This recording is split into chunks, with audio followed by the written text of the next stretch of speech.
Hey everyone, it's Julian, and you're never too old for bedtime stories. Tonight we're reading Chapter 5 of My Friend Flicka by Mary O'Hara.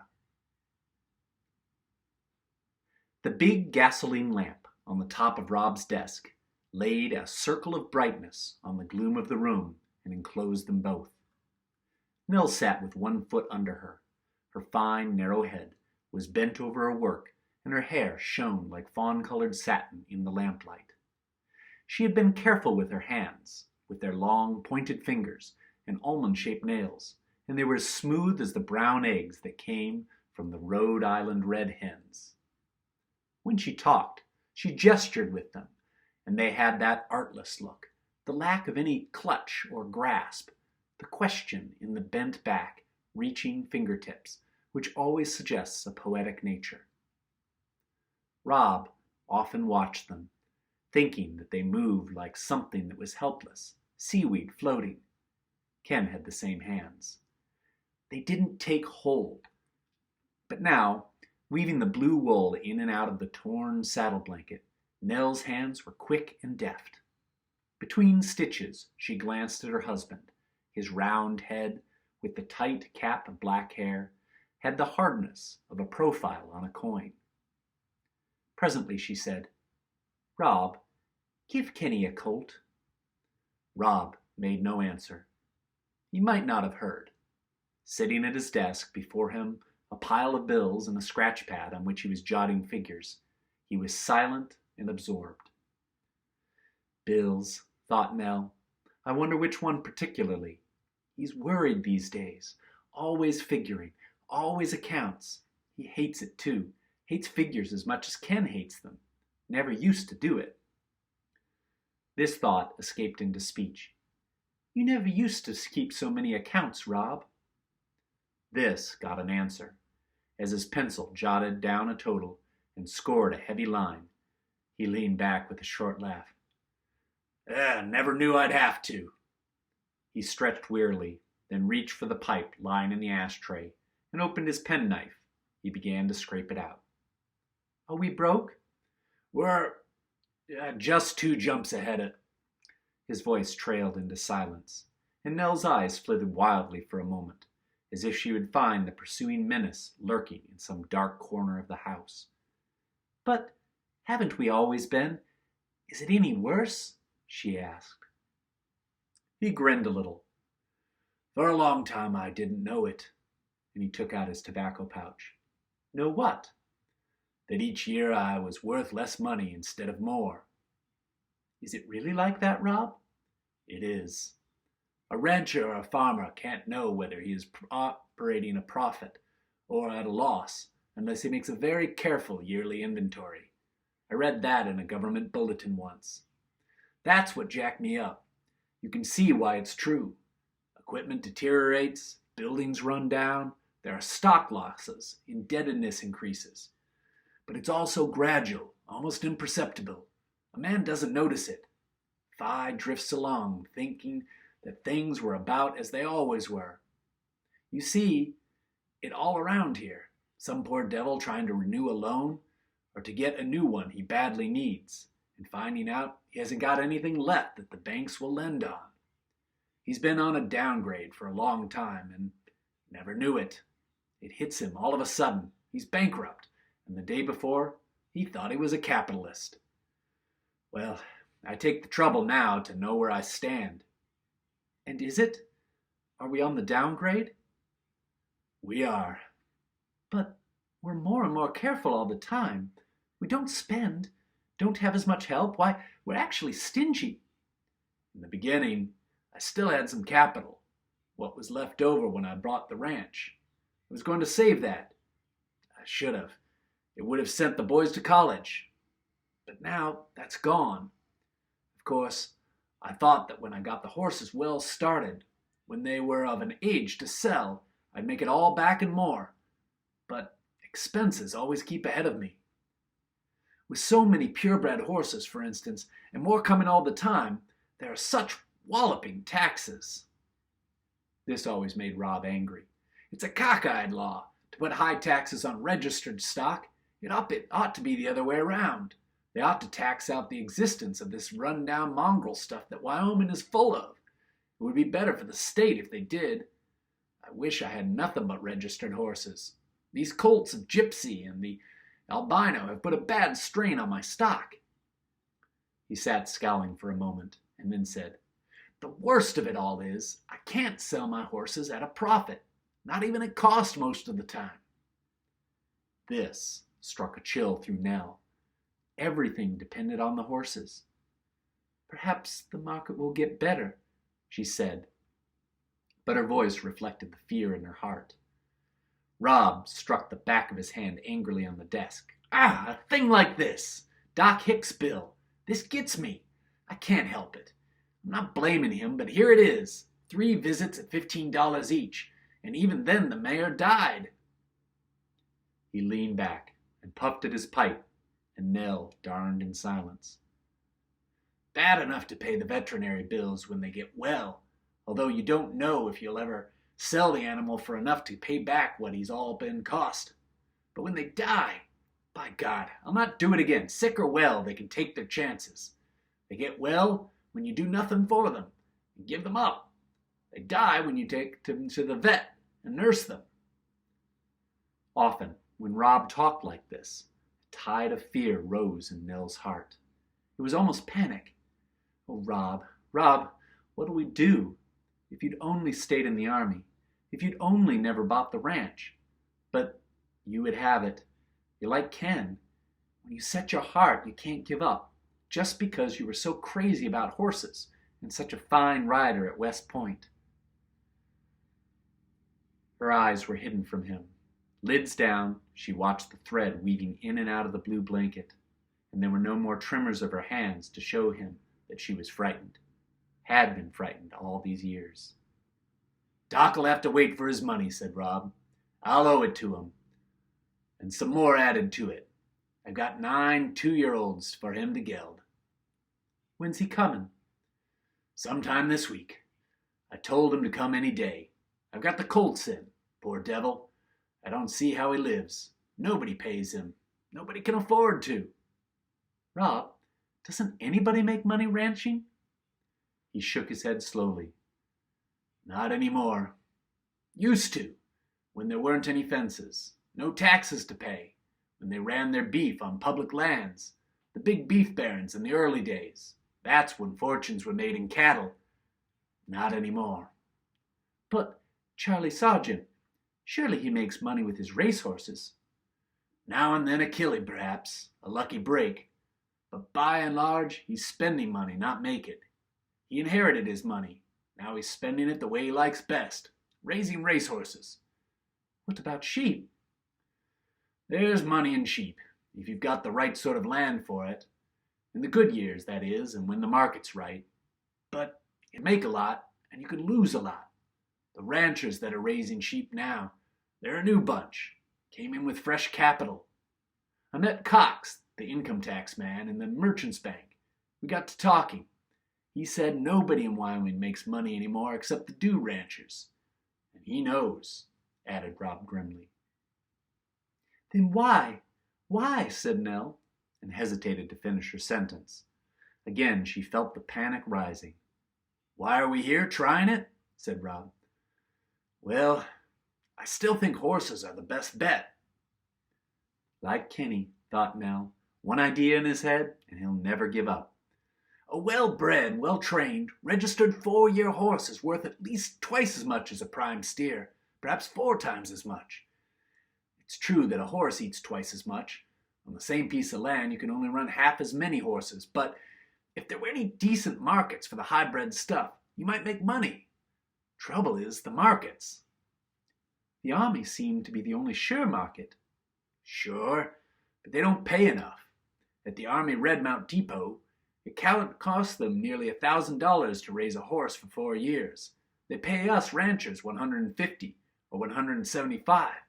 You can't even get back the cost of production at that figure. Polo, then? Polo's the only hope. For a well-trained polo pony, you can get anywhere from $200 to $2,000. But you gotta sell them as individuals, under the saddle, not in carloads. And I haven't got any of the connections, No one to show them and promote sales? When the boys grow up. That's it. Howard and Ken. The start they've got, they'll be crack riders. They can be polo players, show, sell, and then Nell. Rob's eyes turned to her. They were such burning intensity, she almost expected them to see them glow in the dark, like cat's eyes. She gathered up her sewing and put it away, and the little brown cat, squeezed down by her side in the armchair, moved, stretched, and turned over on her back, mewing. "What's your hurry?" asked Rob. "I finished my mending." "Stick around. I've got a little more to go over here." He laid down his pipe, picked up his pencil, and Nell leaned back in her chair. Polly, on her back, closed her eyes. Nell's hands sank into the soft cream-colored fur on her belly. Nell began to fall asleep. She was going down, floating deeper. Delicious. She roused herself with an effort. Rob put out his hand and clasped her arm. "Don't go." "I'll be asleep if I don't, and I've got to set the sponge for tomorrow's baking." "I wish you wouldn't bake. Do as all the other country people do. Eat out of cans. Buy your bread at the Safeway in town." "That stuff? Made of sawdust blown up. No taste. You could blow it across the room." "I don't want you to work so hard." "It isn't much. The boys love it." "And so do I." "And I do myself." "But you do too much. Bad enough me to be slaving, not you." Nell got up and Polly hit the floor with a little grunt. "You come in when you've finished." She went into the kitchen, where one kerosene lamp was still burning, hung it on the wall by the big black coal stove. Rob finished his figures, closed the book, put it away, and leaned his head on his hand, tapping with his pencil absent-mindedly on the blotter. He had caught a frightened look on Nell's face, and when she was sitting there sewing, it haunted him. "And I didn't tell her the half of it," he thought. "I shouldn't have ever done it. What a life for her. Damned if I don't quit. I quit the army. Now the ranch? No, not licked yet. Not by a damn sight. Boys growing up. Howard's a help already. Ken, now what am I going to do with that little son of a gun? Could have shaken the teeth out of his head today. Never can be where he ought to be. Run an errand and get back on time. Do the little job right. Remember what he's told. Give him a colt." Nell said. "Give him a colt because he damn near stampeded the whole brood mare bunch over by the rock slide. If it hadn't been for Banner. Great guns, what a horse. Ahead of me all the time. If he passes it on to the colts, that kind of head work and the heart and the courage, what polo ponies I'll have. That's the one thing that's gone right. The blood in my horses. All but the albino strain. That local brute Rocket, always out in front with her nose in the air looking for trouble. And the three others. She's the worst. Not one of them really broke. I'd have shoot them all. I would too if they weren't so damned fast. I wonder what she meant by that give him a colt. I'd like to. Got to get closer to that kid some way. Every time I'm all set for a get-together session with him, he hands me a facer like this thing he pulled today. I want to give him a colt, and he makes me give him a bawling out. He doesn't mean it. He wants to please me, I can see that. Looks to me sometimes as if he were afraid of me. Don't like the way he turns his head away and looks down. Never comes to me for help. That's bad. He ought to turn to me. It's my fault somehow, or else he's just at an impossible age. But Howard wasn't. Got to get friends with him. Maybe this summer. Rob got wearily and stiffly to his feet, stood and thought a moment, then put out the gasoline desk lamp and walked into the living room. He called through the dining room to Nell.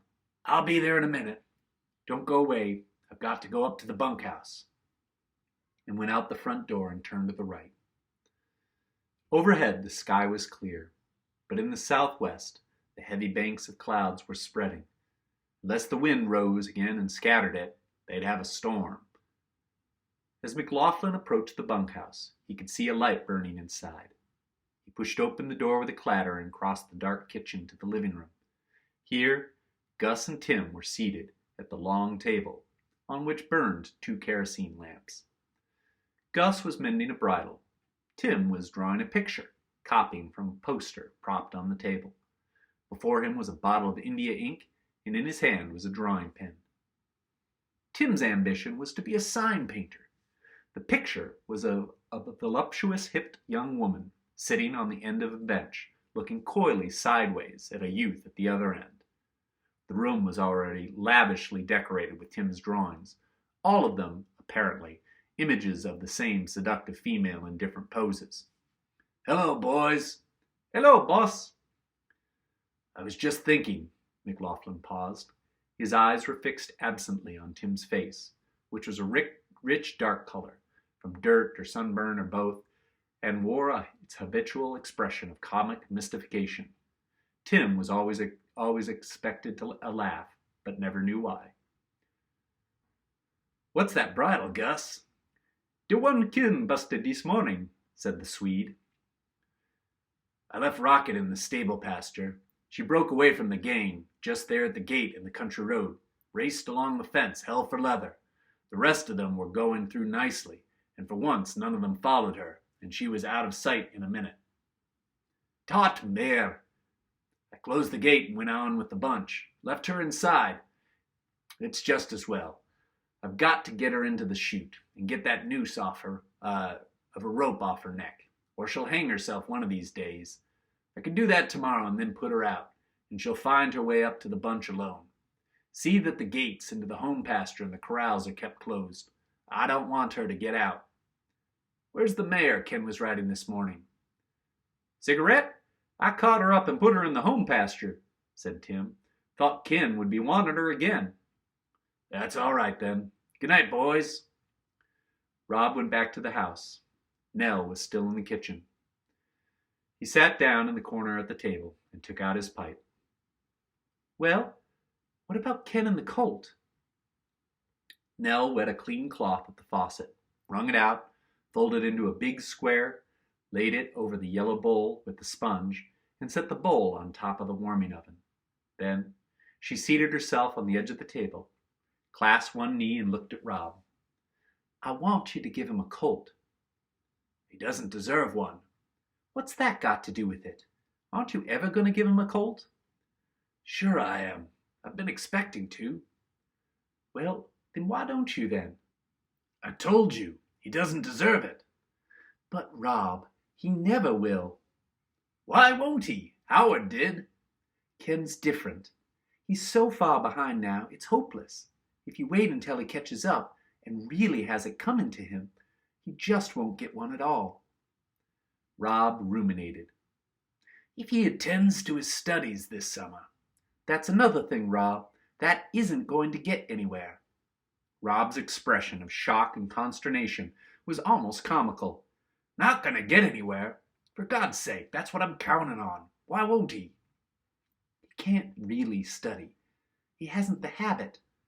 "Didn't he study today?" Nell laughed. "He exposed himself to his books."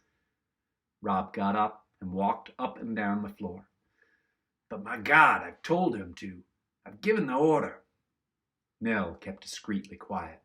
Of all the maneuvers that were difficult for Rob, a right-about face was the most difficult. After a little while, she said, "Let's try a different method. Ken needs to succeed at something.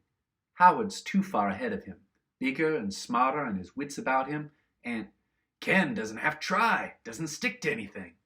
"But he's crazy for a colt of his own. He can't think of another thing." "But, Nell, it's all backwards. You can't bribe children to do their duty." "Not a bribe." She hesitated. "No? What would you call it?" She tried to think it out. "I just have the feeling Ken isn't going to pull anything off." She looked across at Rob. "And it's time he did.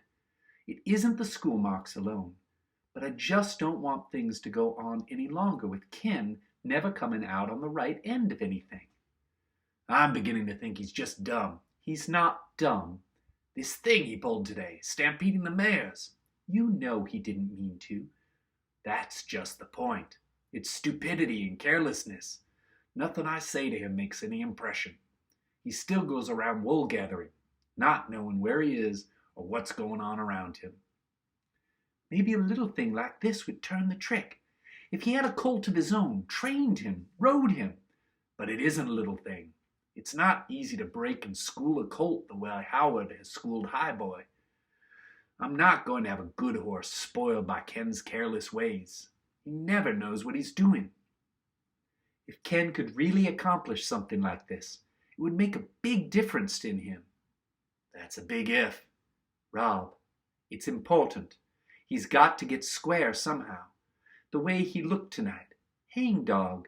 Sullen almost. He's in everyone's bad graces.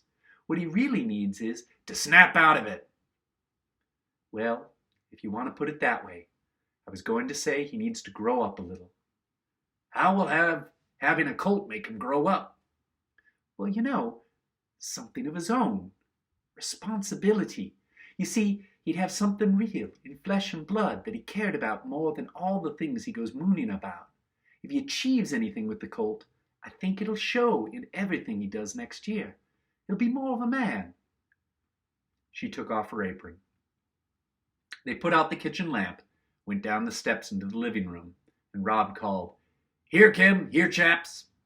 Reluctantly, the dogs rose from their mats, stretched themselves, yawned, and followed Rob and Nell out onto the terrace. 4 dark horse shapes took fright and leaped away from the fountain, galloped off a little, and then turned and stood, watching curiously. Rob and Nell led the dogs away to the corner of the house and put them into the tool shed. Returning, they sat down on the coping of the fountain. The horses were coming back, a few steps at a time, their ears pricked. "Which are they?" asked Nell. "The 3-year-old broncs." Nell said nothing. The fact that they had been left here, in the home pasture, which was just a ring of barbed wire fence, about a half a mile in area, enclosing a section of woods, hills, and fields around the ranch buildings, meant that they were at hand for use. He was going to break them. "But not if I know anything about it," said Nell to herself. 4 of the mares haven't foaled yet. I think Rocket's dry this year," Rob said. "I thought Rocket had foaled already. A black horse colt. The other day when I was down in the meadow, there was a little black horse colt that I thought was hers. A little new one." "I thought so too. But when she made the breakaway from the bunch today, there was no colt following her." "But I saw it nursing." "Must have been nursing on one of the other black mares. This time of year, when their coats are so rough, it's hard to tell them apart." "Rob, I'm sure it was Rocket." Rob suddenly got to his feet. Nell knew the thought of a colt left down there in Castle Rock Meadow, perhaps hidden somewhere in the aspen grove at the far end, perhaps hurt, would worry him. "But I rode all through the aspen grove," he said. "I didn't leave any colts behind. Besides, if she'd had a colt, Rocket wouldn't have left it. You can never get away from her colts." He sat down again on the coping and watched the horses that were coming towards him, step by step. "I'll drive down to the meadow tomorrow and take another look." The 4 horses kept their eyes fixed on him. They knew him, the smell of him, the look of him. At the sound of his voice, if it came from a half-mile away, every horse on the ranch stopped in his tracks and looked around. They stood in a half-circle in the moonlight, facing him. "They want oats," said Rob. "I haven't got any oats, you old buggers." He raised his arms, flapping them, yelling, and the horses leaped and galloped away into the darkness. Rob and Nell laughed. The moon was well up, huge and theatrical above the black pine branches on the hill. The green was in shadow, just the tips of the cottonwoods catching the light. They sat in silence, watching the moon climb. More and more of the cottonwoods rose into the light, floating softly. "They're like ballet girls," said Nell, "dancing on the green." The horses were returning. Very slowly they came, and made a ring, watching Rob. In the bunkhouse, Gus yawned and put away his work. "Give us a tune, Tim, while I finish my pipe. Then I'm turning in." Tim wound the little phonograph, inspected the records carefully, chose one, and put it on. Seated again, his chair tilted against the wall, Tim leaned back his head, and both men were silent. The tune spun out in the clear night air and reached Rob and Nell sitting on the coping of the fountain. It was an old song, with all the childish pathos of the melodies that are loved on the plains, down there, and seemed to come from a voice singing far away. Darling, I'm growing old, silver threads among the gold, shining upon my brow today, life is fading fast away. The song ended. Gus sighed. The needle spun round and round, finally grinding on the record, and Tim got up and turned it off. We'll read another chapter next time. Good night.